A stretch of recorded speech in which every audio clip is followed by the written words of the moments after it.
by 2030, the connections will start to be made between artificial intelligence and the human brain. We've been through a process of preparation, of getting people, first of all, stage one, addicted to technology that they hold, holdables, smartphones, tablets.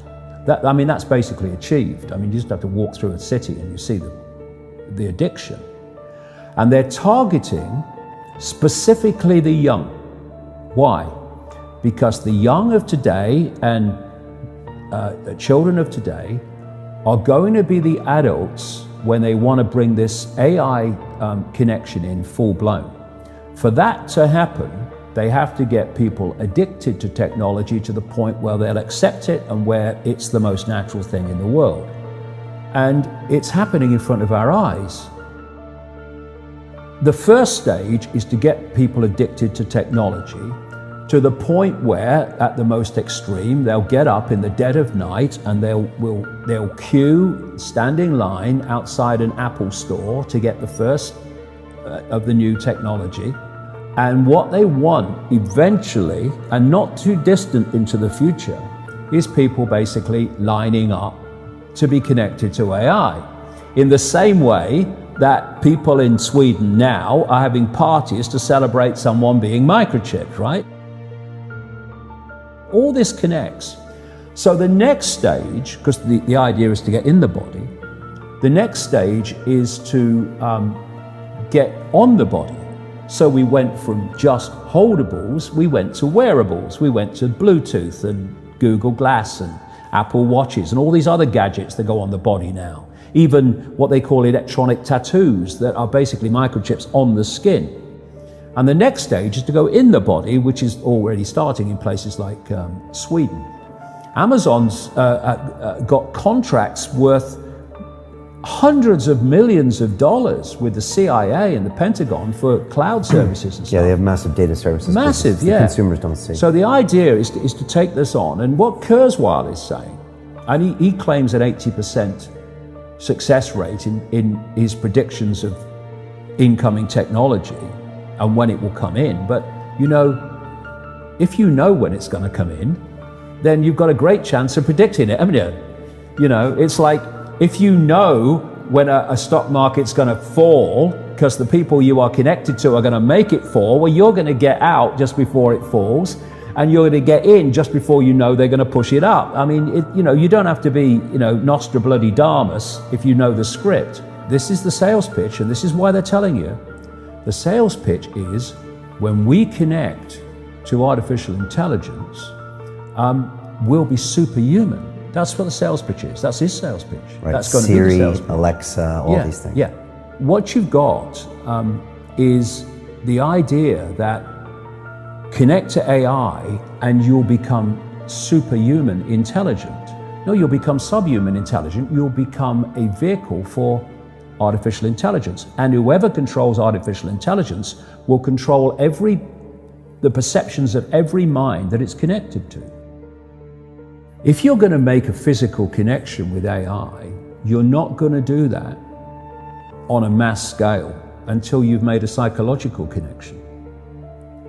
And there is a process, a psychological process, which is known as preemptive programming.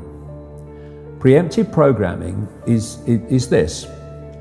You're going to usher in a world that is so different, so dramatically different to what anyone's been used to, that you're going to have an obvious resistance purely by the chasm of difference between the world people are used to and the world you're taking them into. A resistance that says, hold on a minute, you want to do what? What? So you prepare them for it through preemptive programming. You put out a stream of movies out of elite-controlled Hollywood. You put out television programs, you put out books, you put out all these things that basically portray the world you want to take people into. This is why you've seen so many movies about control by robots, control by technology, of synthetic humans. You have the dystopian society being portrayed and portrayed and portrayed. And what that's doing, it's making the subconscious, to an extent the conscious mind, familiar with the world you want to usher in. So when you literally start to bring it in, there's not that chasm that there would have been before.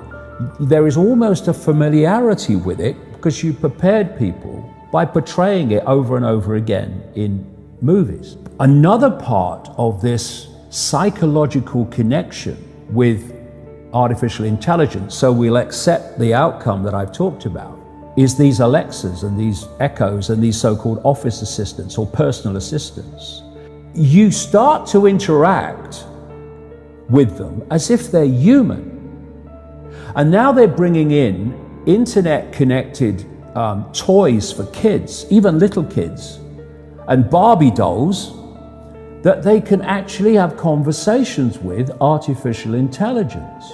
They're now bringing in these robots that are, these synthetic robots that are looking more and more like humans, a lot of them coming in from the East.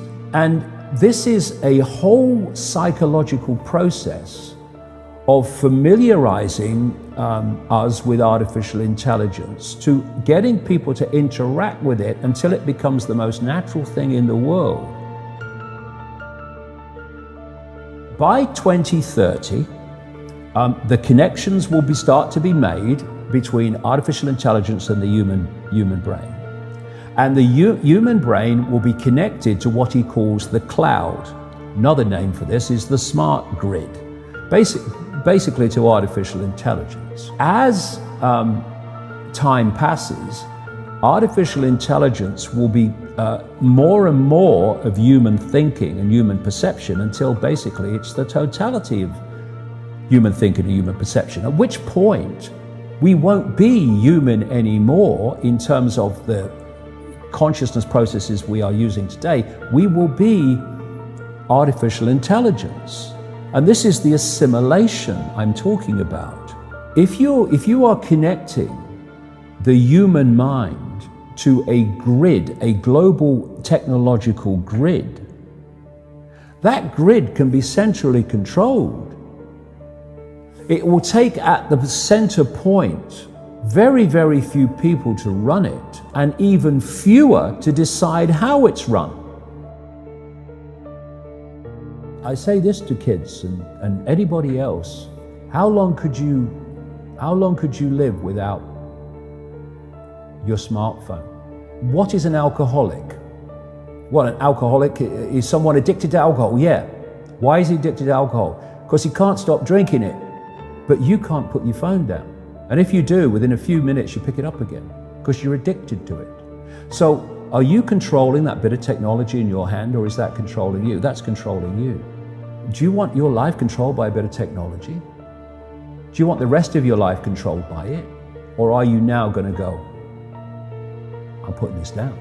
If technology is going to be the servant rather than the governor, it has to serve the interests of humanity, and humanity does not have to serve it. We're in a situation now where humanity is serving technology. And it will be serving AI. Increasingly, it is serving AI in its algorithmic expression.